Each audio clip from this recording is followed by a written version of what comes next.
এ কি? এ আমি কোথায় এলাম? এ এ তো দেখছি দানবদের এলাকা।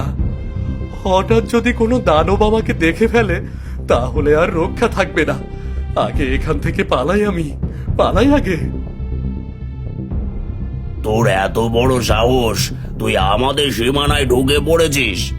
আমার ভুল হয়ে গেছে, আমাকে ক্ষমা করে দাও। আমি না জেনে এখানে এসে পড়েছি, আমি এখনই চলে যাচ্ছি, আমাকে ক্ষমা করে দাও তোমরা। ক্ষমা করে দেব?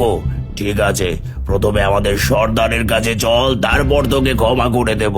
না না না, আমি তোমাদের সর্দারের কাছে যেতে চাই না, আমাকে এখান থেকে ছেড়ে দাও। আমি এখান থেকে চলে যাব এখান থেকে। ভয় পাস না, আমরা কারো কোনো ক্ষতি করি না, তোরও কোনো ক্ষতি হবে না। এবার চল আমার সাথে।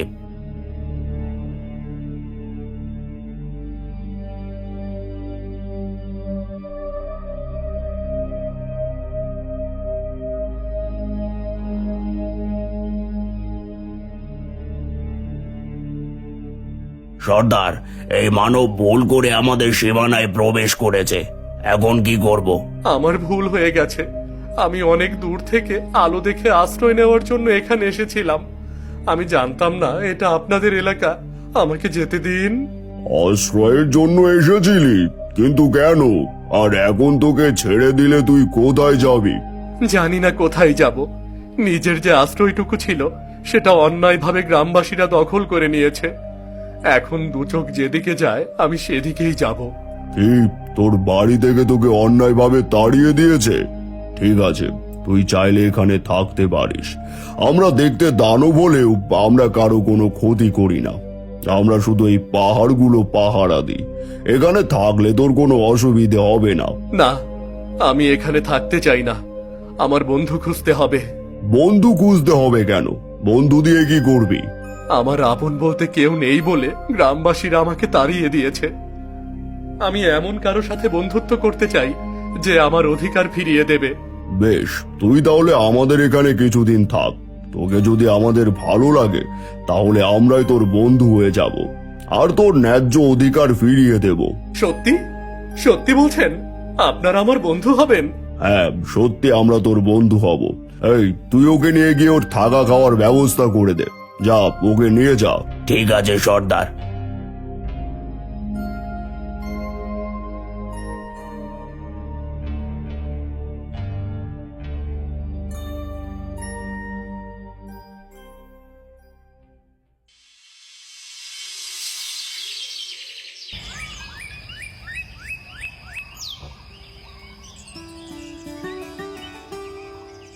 অজয়, এখানে থাকতে তোমার কোনো সমস্যা হচ্ছে না তো? যে বলেন, গ্রামের সবার লাথিগুতা খেয়ে বড় হয়েছি, এখানে তো আপনারা সবাই অনেক ভালো, এখানে থাকতে সমস্যা হবে কেন? ঠিক আছে ঠিক আছে, এবার ফল খাও। এভাবে কিছুদিন কেটে যায়। আস্তে আস্তে সব দানবেরা অজয়ের বন্ধু হয়ে ওঠে।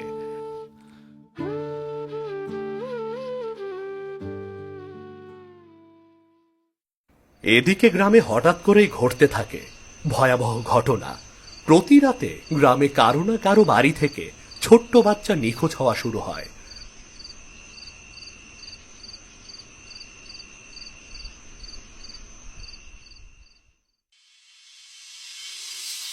সকাল হলেই শুরু হয় গ্রামবাসীদের চিৎকার। হায় হায় হায়, কি সর্বনাশ হলো! আমার ছেলেটাকে তুলে নিয়ে গেল গো!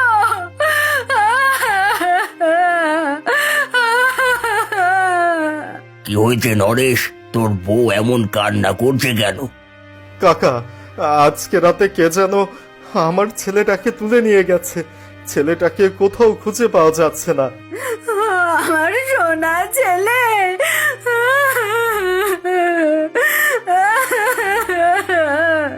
কে আর তুলে নিয়ে যাবে? নিশ্চয় এটা ওই অজয়ের কাজ। আমার মনে হয় অজয় এমন কাজ করেছে। কিন্তু অজয় এই কাজ করবে কেন? তাছাড়া অজয় তো অনেক আগেই এই গ্রাম ছেড়ে চলে গেছে।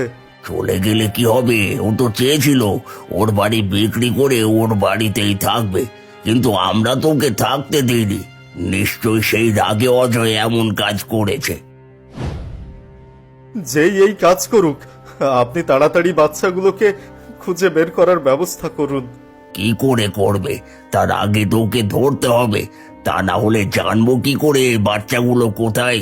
শোনো, আজ থেকে সবাই মিলে গ্রাম পাহারা দিবি।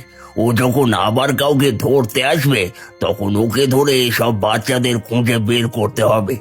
ঠিক আছে, আজ থেকে আমরা সবাই মিলে গ্রাম পাহারা দেব, আর ওই অজয় আসলে অমনি ওকে ধরে ফেলবো। হ্যাঁ, তাই করো। এবার আমি চললাম।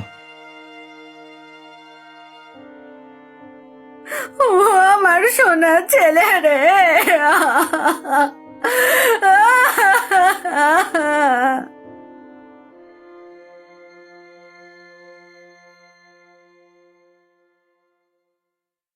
রাত হলে গ্রামের যুবকেরা গ্রাম পাহারা দেওয়া শুরু করে। রাত কিছুটা গভীর হলে হঠাৎ জাদু দেখতে পায়। এক অচেনা জাদুকর জব্বারের বাড়ি থেকে জব্বারের নাতনিটাকে নিয়ে চলে যাচ্ছে। এ কি? এ তো অজয় নয়, দেখে তো মনে হচ্ছে কোনো তান্ত্রিক জাদুকর। আমাকে দেখতে হবে ওই জাদুকর বাচ্চাগুলোকে নিয়ে কোথায় যায়, দেখতে হবে আমাকে।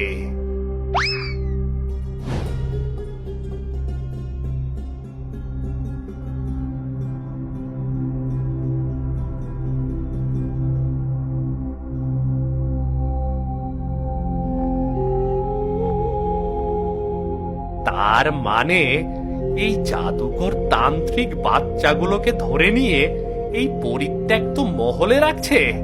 না না, আমাকে দেখতে হবে বাচ্চাগুলোর সাথে জাদুকর কি করছে। এ কি? এখানে তো আস্ত রাক্ষস দাঁড়িয়ে আছে।